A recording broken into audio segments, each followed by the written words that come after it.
sont français comme vous et moi.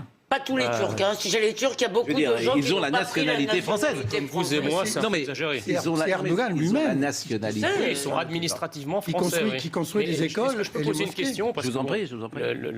La problématique, si vous voulez, c'est comment en est-on arrivé là? Parce que moi, il se trouve que ce lycée-là, j'ai enseigné en 2001 au lycée de Trappes où vous avez enseigné. En 20 ans, on a vu la ville totalement changer son visage. C'était pas comme ça en 2000. C'était beaucoup moins comme ça. Enfin, c'était beaucoup plus équilibré, on va dire, au niveau des populations, etc.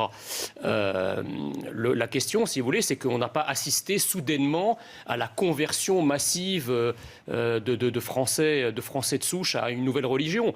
Donc, en fait, moi, mon problème, si vous voulez, c'est que si on cite pas le carburant de ce séparatisme et le carburant de ce changement de visage de territoire entier, c'est-à-dire l'immigration arabo-afro-musulmane, effectivement, on ne peut pas comprendre la réalité et on ne peut pas lutter contre. C'est-à-dire que c'est l'installation progressive de populations, vous avez parlé tout à l'heure de populations qui n'ont pas les mêmes mœurs que nous, qui ne vivent pas comme nous, qui n'ont pas le même regard sur la femme que nous.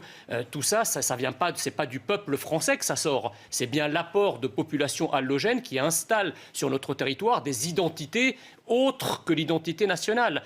Et donc, effectivement, la première des mesures, c'est quand même d'arrêter cette immigration pour nous donner une chance de pouvoir régler le problème qui est chez nous, pour certains d'ailleurs, qui est devenu un problème français, puisque comme le rappelait Pascal Praud il y a un instant, un certain nombre de ces populations ont la nationalité française. Donc, si on ne parle pas d'immigration, on s'interdit de comprendre le problème. Ça, c'est la question. Tout le monde se tait. Tout le monde s'est tué. Parce que rien ne changera. C'est ça le problème. Mais pourquoi rien ne changera? Rien ne changera. Mais attendez, vous croyez qu'après le témoignage de M. Le Maire, il y a quelque chose qui va changer? Après, quand on pense qu'après la décapitation de Samuel Paty, rien n'a changé, c'est pas parce que vous allez prendre la parole que vous allez changer quoi que ce soit. Donc rien ne changera jamais. Qu'est-ce qu'il faut faire alors? Mais parce qu'en fait, on est gouverné effectivement par un système qui est couard. Qui s'aplatit, qui se couche, qui refuse d'agir. Vous parlez de la ville de Trappes, mais la ville de Trappes, c'est un écosystème. Peu importe, en réalité, si c'est une minorité. Seules les minorités font l'histoire. Donc vous êtes dans un écosystème qui est un écosystème d'islam radical, et les gens, même qui oseraient, enfin qui pensent pas comme eux, ou qui oseraient se révolter, ne se révoltent pas parce qu'ils sont pris sous l'emprise de ces minorités extra-violentes. Vous avez cité tout à l'heure l'individu. Pour moi, le problème, c'est pas un problème d'individu, c'est un problème de citoyen. C'est un mot que j'ai pas entendu. C'est-à-dire qu'en fait, effectivement, l'école, elle forme des personnes, des individus, mais elle forme surtout des citoyens. Or, aujourd'hui, le citoyen a été effectivement remplacé par une notion très simple qui s'appelle la victime. Et cette victime, donc les gens s'organisent en groupes de victimes pour pouvoir obtenir des prébendes de la République et pour pouvoir imposer aux groupes. Question là-dessus, parce que les enquêtes nous disent qu'en gros, dans la jeunesse musulmane, ce djihadisme, qu'Appel appelle le djihadisme d'atmosphère, la radicalisation, disons, toucherait la moitié des jeunes musulmans. Est-ce que votre expérience vous dit cela? Oui, clairement. Vous avez parlé tout à l'heure. Non, mais clairement. J'espérais que vous alliez me dire non, voyez-vous. Mais vous savez, en plus, c'est vraiment terrible parce que je peux voir une jeune fille en classe, en jean moulant et légèrement maquillée, et puis la retrouver sur le marché de Trappes en djellab. Oh, incroyable.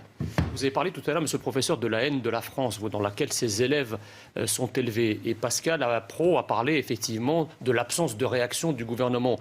Mais le problème, c'est qu'en fait, cette haine de la France, elle est diffusée du sommet de l'État. Quand Emmanuel Macron explique en Algérie que la France est coupable de crimes contre l'humanité, effectivement, ça ne donne pas envie d'aimer la France. Ça participe aussi de la haine de la France. Les élites. Et de manière générale, les élites, ça participe aussi d'une atmosphère de haine nationale qui va entretenir des irrédentismes qui s'expriment dans votre classe.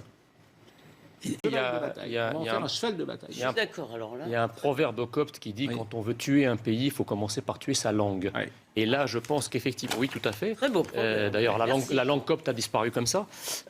Effectivement, là, c'est une attaque contre l'identité française à travers sa langue, ni plus ni moins. Alors, quant à faire les examens en écriture inclusive, il faudra leur donner 2 heures de plus parce que le temps d'écrire les points, les E, S, ça prendra beaucoup de temps.